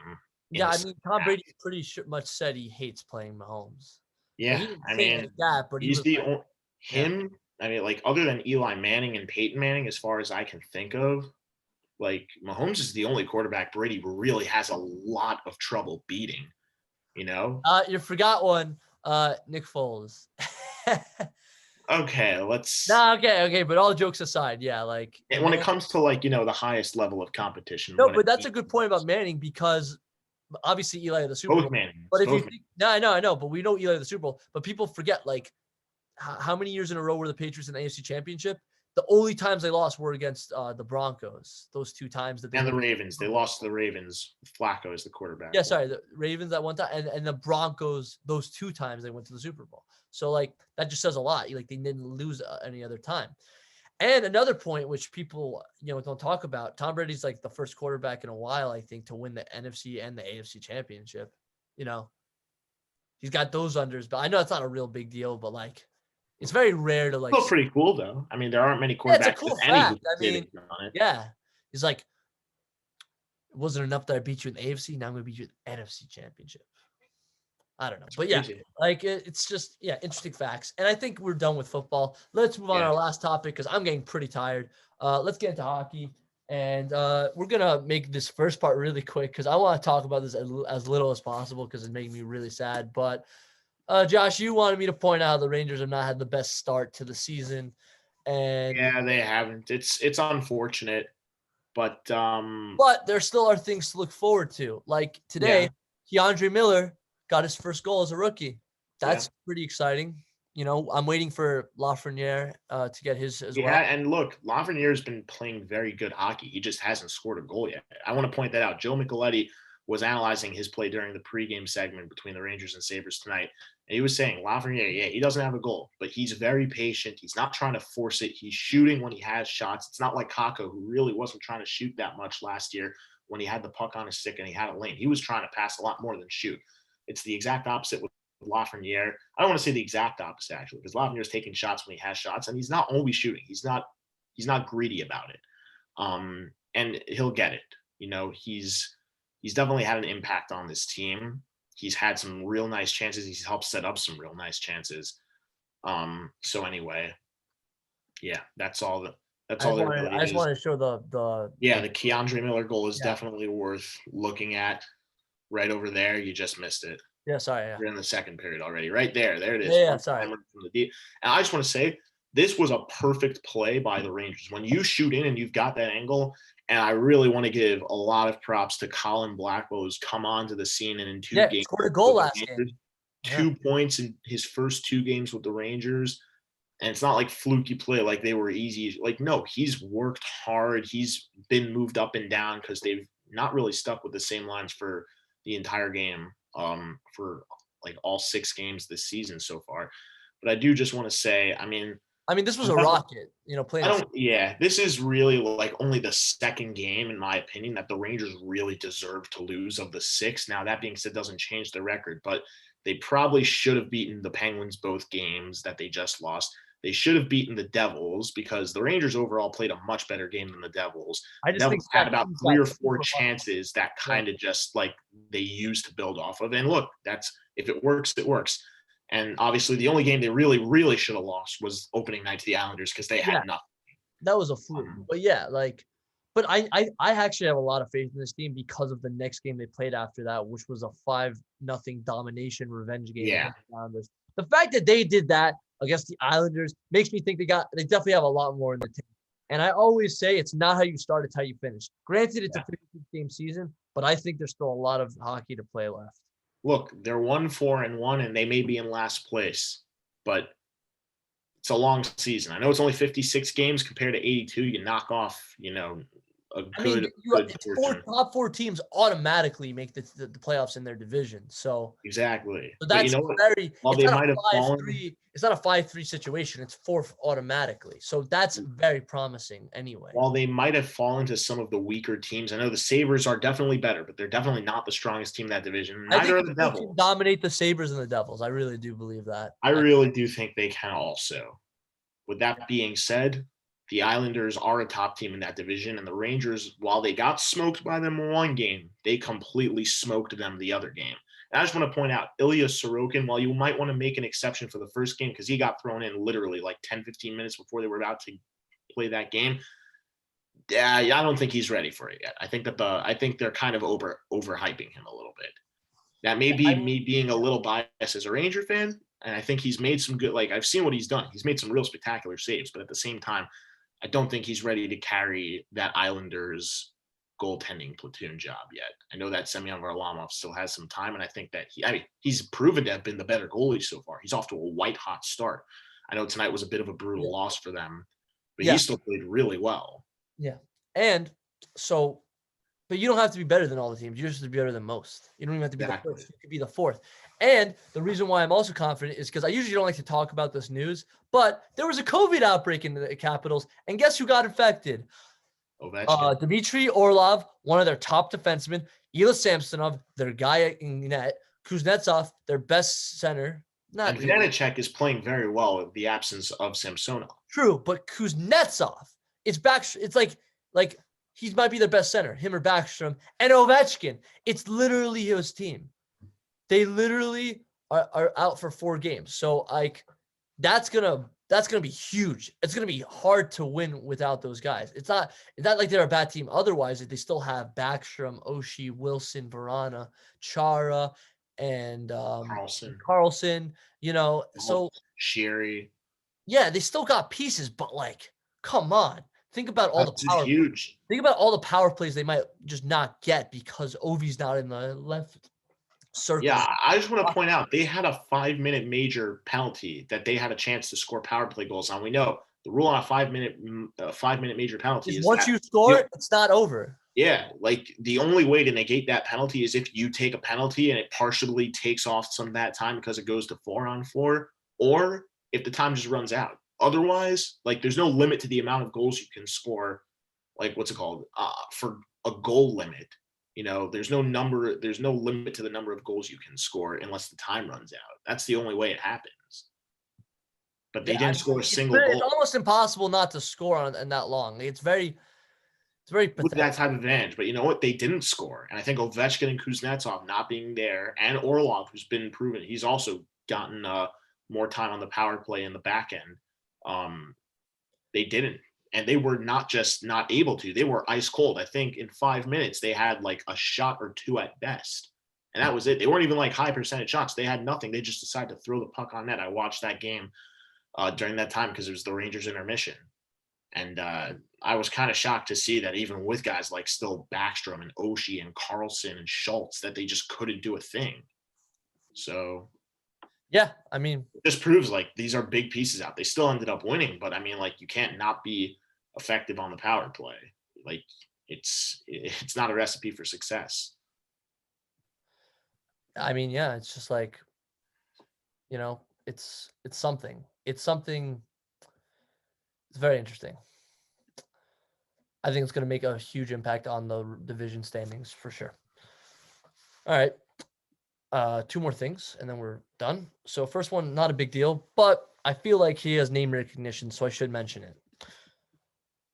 Josh, remember when those Penguin runs, you know, like all those players, they had just some random like veterans. Do you remember any of the defensemen on those teams? Like, does anyone come to mind? Which years? Which years are you talking? 17. Those championship years, 16, 17. I mean, like obviously Chris Letang comes to mind. Justin Schultz comes to mind. Rob Scuderi partially comes to mind. Oli Mata comes to mind. Is there a specific name you're Yes, whatever. You haven't hit it. It's okay. You forgot Brian Dumoulin, but that's not what I'm talking about. I'm talking about. That's true. He's a little underrated. So yes, that's why. But I thought the most underrated guy in that team, because he wasn't really the best, was Ian Cole. If you remember Ian Cole. Yeah. So Ian Cole just got traded from the Avs to Minnesota for some guy named Greg Petter. I don't even know who that is. Wow. I've heard of this guy. What have you heard? Anything good? No, not much. But like, think about this. This is technically a win-win because Colorado gets a huge salary dump. So now they pick up a spot to bring up Bowen Byram, who we saw the last 2 years, who was phenomenal. He had his first NHL point the other night against the Kings. Yeah, and it was a nice one. And the second part of it, why the Wild, is because they already have technically one of the best decors in the league, in my opinion, because you got Brodin, Dumba, and Suter. So now Cole could easily be your third pairing guy. With whoever that is, I don't even know.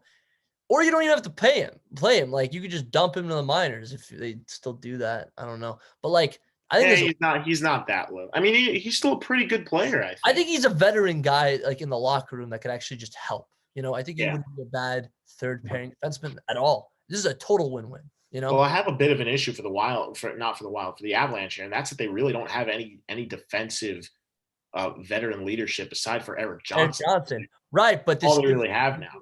Then again, I don't think that'll play too much of a role because Makar's proven he could take that next step. Owen Byram is, oh my gosh, already Graves is really impressing us. Sam Girard and Ryan Graves, as you mentioned, Devon Tays. Are you kidding me? Like, yeah, like, and now it's not really a big deal because those guys are all young. But now Bowen Byram can take that spot. that Right. was taking it. And they took his contract off the books so they could use that money to sign someone maybe mid-season or trade for someone. Mm-hmm. Or even next season. We don't know. The point is now they have a solidified future in defense for the next few years. Like the only one that might leave or retire or trade or whatever is Eric Johnson. Yeah. And they like And they're Connor set. Simmons Their has done a defense pretty is good set. job. They kind of subbed him in and out. He's a young player who's willing to go to like the dirty areas defensively and go and get the job done. I mean, yeah, they're set in defense for years. Like they might not have to draft a defenseman for a while. Like, it's huge. Kind of wondering if Seattle going to pick up one of those guys in the draft. Who knows? Maybe they will. Yeah, we'll have to see. We'll do a prediction thing later on in the year or a recap when they get to that. But the last piece of news I would like to talk about. This is the biggest one. This one actually kind of shocked me. It wasn't a shock. It was like, it was too good to be true, kind of, because if you know both these guys, you know that they both want to get the hell out of Dodge. And not only did they do, but they went to the places like the most different types of places they could go. Exactly. You know what I mean? Like it's just perfect. Of course I do. You always talk about change of scenery. This is okay, so let me just first Let's get some names on the board. Pierre-Luc Dubois for Patrick Laine.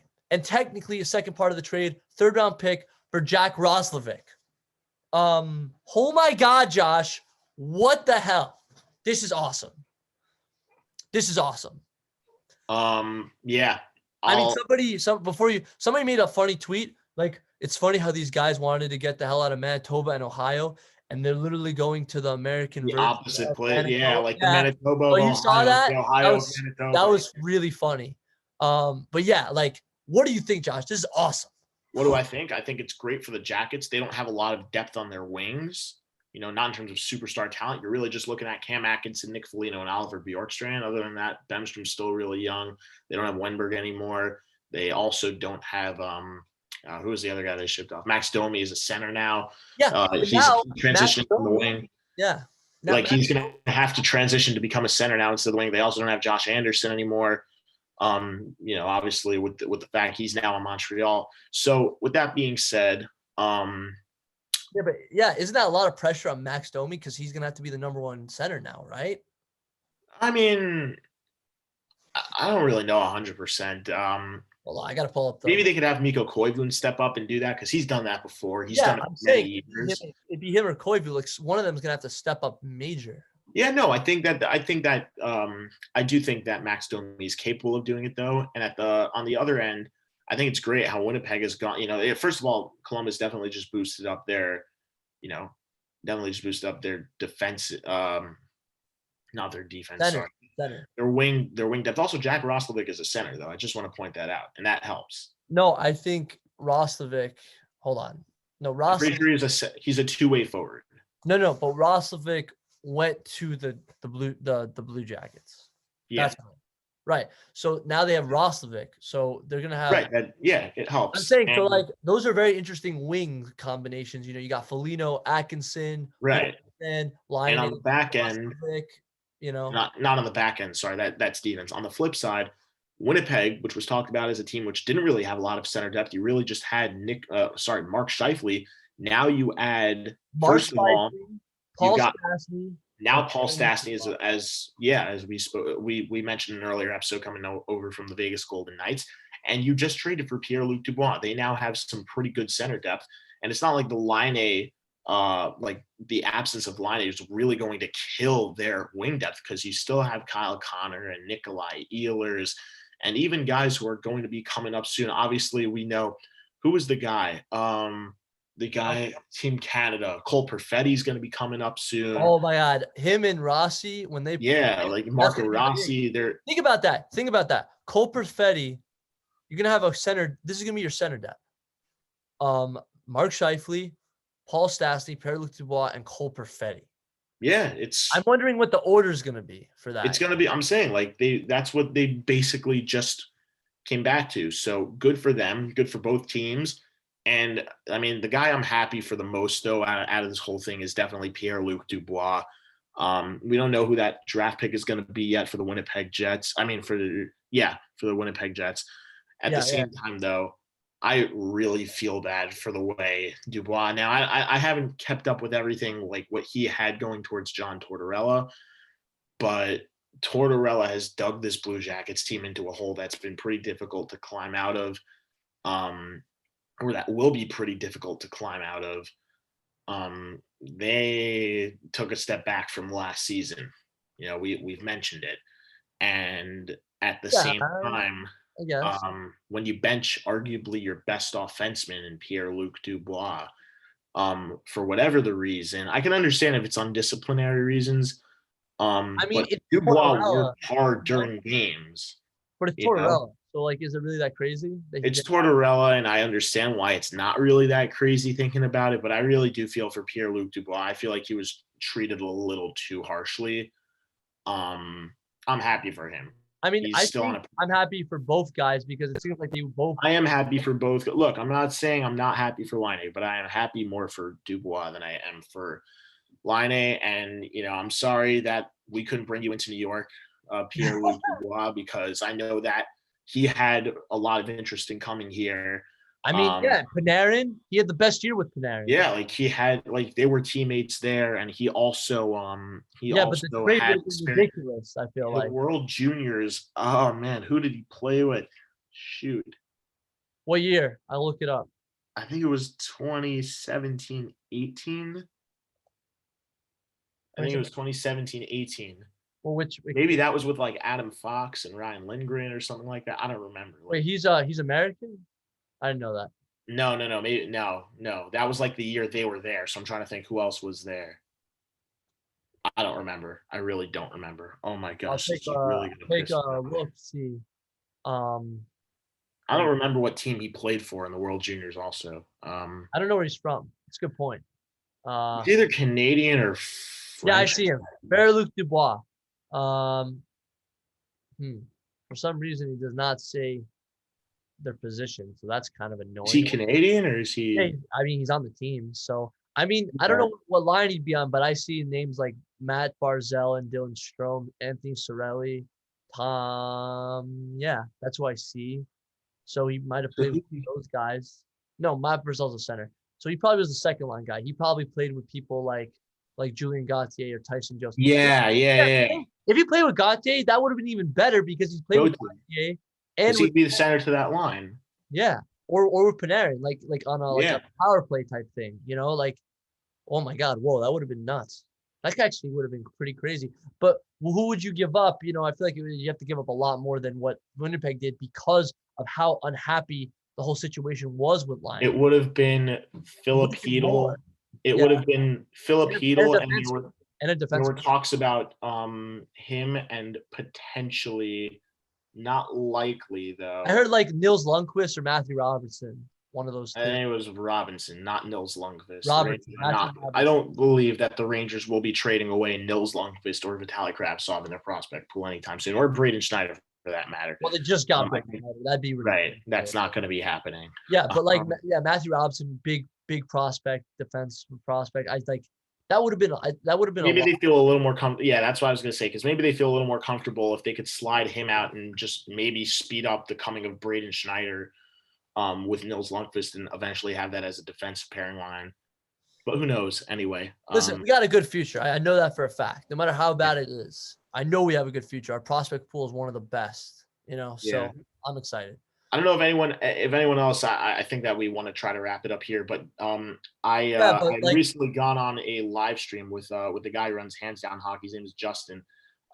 Despite being Canadian, he's a Pittsburgh Penguins fan, so I'm sure it wasn't super easy for him to admit that he thinks the Rangers are a very, very scary team to look at going forward. Within the next 3 to 5 years, my question was, does he think they can and will compete for a Stanley Cup? And he says he does think that even as soon as late this year, if they can get it together next year, he said right now they have the pieces in place. You've got Panarin, you've got Zibanejad, Kreider, Buchnevich, Lafreniere, and Kakko are young and coming on. Shesterkin had a great year last year. And Georgiev has shown a lot of consistency, and especially Keandre Miller's done great things in the first 5-6 games this year. So has Adam Fox and Ryan Lindgren and Trouba. really the two worst parts he said, like the biggest thing they really did he had a problem with was the fact that they brought in Jack Johnson. I know it was a low risk, high reward type of thing, but really like it wasn't super necessary. They probably could have called up Nils Lundqvist if they really wanted to. I mean, they took a chance on Miller, and Miller's been amazing so far. And maybe instead of rushing a guy, also like Julian Gauthier, he said he has a lot of confidence in that last line of guys, like even Brett Howden, who's been on the chopping block a lot recently. Yeah, I'm Julian hoping Gauthier and Philip Hedl also, like they've been blossoming.